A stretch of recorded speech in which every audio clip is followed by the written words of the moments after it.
Selamat datang di channelku Kuku Kurniawan. Di video kali ini aku akan ngejelasin aplikasi apa aja sih yang dipakai sama tim Cetak Gol sehari-harinya dalam bekerja, dan aplikasi apa aja dan kenapa kita pilih aplikasi-aplikasi itu. Jadi tonton videonya sampai habis di video berikut ini.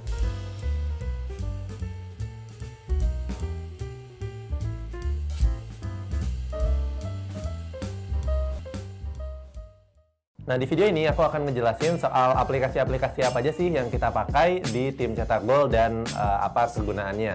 Nah, jadi sebelumnya sorry ya kalau misalnya bajunya sama terus karena memang nggak ada budgetnya untuk beli baju dulu. Karena ini kan masih permulaan ya, jadi kalau misalnya memang suka sama kontennya, mudah-mudahan sih nggak terganggu ya dengan baju yang ini aja. Jadi di video ini aku akan jelasin soal aplikasi apa aja sih yang aku pakai atau software apa aja yang dipakai sama tim Cetak Gol untuk memudahkan pekerjaan. Jadi yang pertama yang paling sering ditanyakan adalah aplikasi untuk edit videonya. Jadi untuk aplikasi edit video, tim video editornya pakai yang namanya Adobe Premiere Pro yang VC yang terbaru. Jadi kita dulu di awal-awal memang kita pakai aplikasi Adobe Premiere yang bajakan, tapi setelah channelnya udah bertumbuh, lalu akhirnya kita beli yang lisensinya yang per tahun gitu. Jadi kita editnya pakai itu. Kenapa? Karena sebenarnya aku kurang tahu alasan secara teknisnya kenapa pakai Adobe Premiere. Cuman dari yang aku tahu dari tim visualnya, tim video editornya, karena Adobe Premiere itu aplikasi yang paling mudah untuk masukin plugin-plugin yang bisa dipakai atau yang bisa di-download untuk kita pakai di dalam videonya. Terus juga Adobe Premiere itu juga aplikasi yang mudah dan juga cepat untuk digunakan, karena di Cetak Gol kan salah satu keunggulannya adalah upload video dengan cepat. Jadi kita pakainya Adobe Premiere karena biasanya sih video-video editor itu pakainya Adobe Premiere gitu. Pernah juga sempat ditawarin untuk gimana kalau kita pakai Final Cut Pro. Kelihatannya kan lebih keren kan, karena buatannya Apple dan dan dia lisensinya sekali beli. Kalau Adobe Premiere kan harus per tahun kita bayar per tahunnya. Nah, tapi mereka bilang kalau aplikasi Final Cut Pro itu harus belajar lagi sistem timeline-nya. Jadi kita tetap ke Adobe Premiere dan kita juga tetap pakai OS-nya tetap pakai Windows.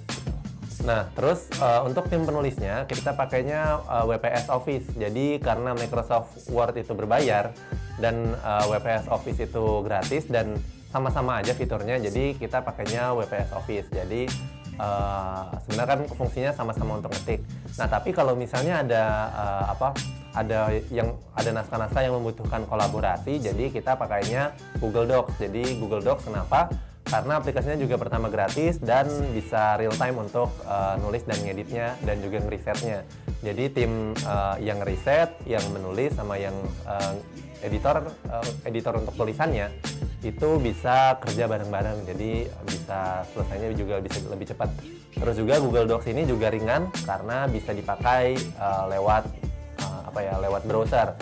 Nah, Google Docs ini juga lebih unggul sih menurut pengalaman kita daripada Microsoft Word Online. Jadi sebenarnya kan Microsoft Word juga punya versi online-nya tuh, cuman menurut kita sih masih agak kurang stabil dibandingkan Google Docs, dan rasanya sih lebih berat untuk pemakaian aplikasinya gitu.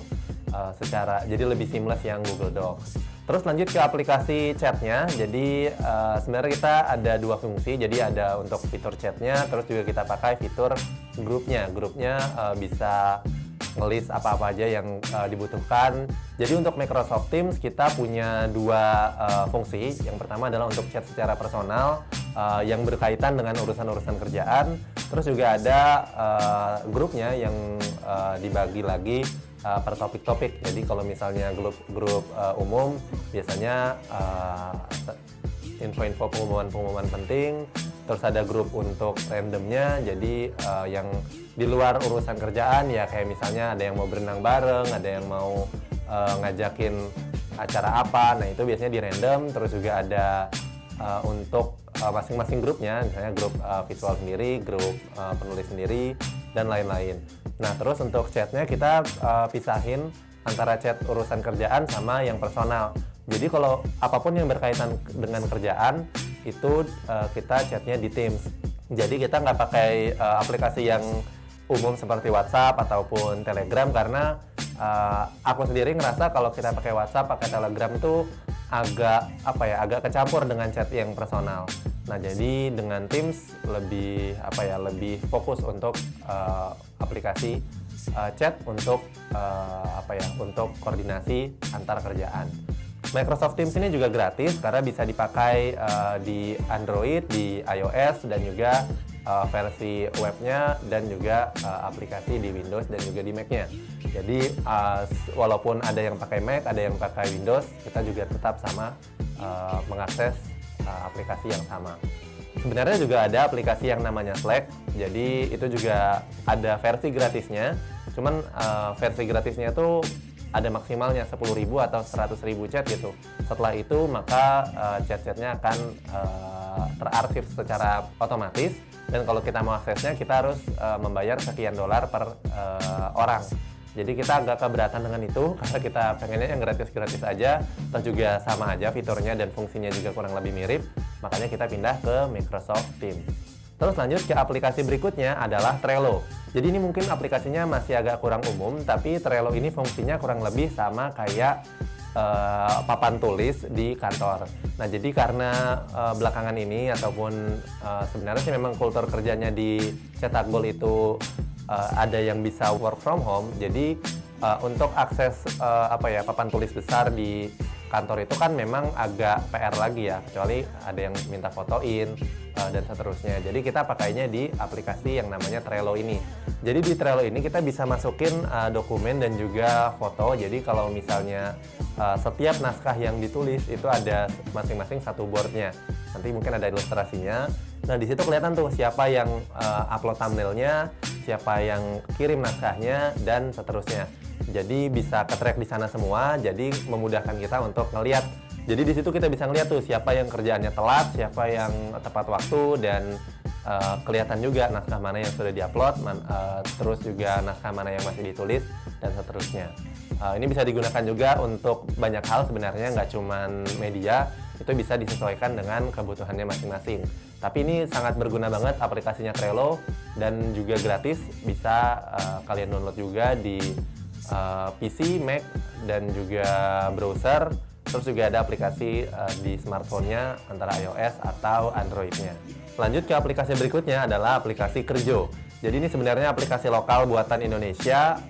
Kita sebenarnya sudah pilih beberapa macam aplikasi-aplikasi yang berhubungan dengan absensi, cuman kita paling cocoknya di Kerjo karena harganya juga harganya paling sesuai dengan kita, dan juga fiturnya juga lengkap. Walaupun sebenarnya aplikasi ini juga punya kekurangan, sering kayak misalnya kita face recognition-nya kurang begitu bagus, tapi sudah cukup banget untuk kebutuhan tim cetak gol.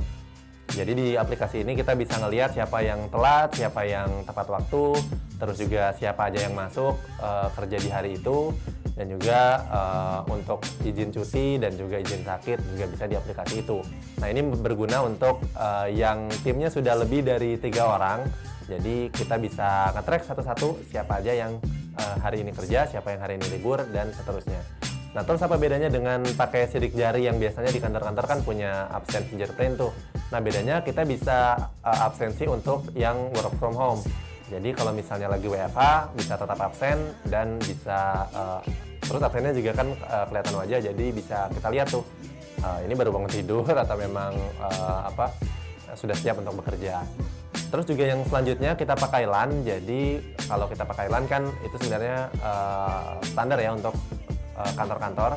Cuman kita pakai ini berguna banget untuk pindah-pindah file antar kantor karena kita di media, jadi mengharuskan file-file itu juga tersusun rapi. Jadi dengan pakai LAN kita bisa lebih cepat tuh internetnya, dan juga mengakses file-file secara bersama.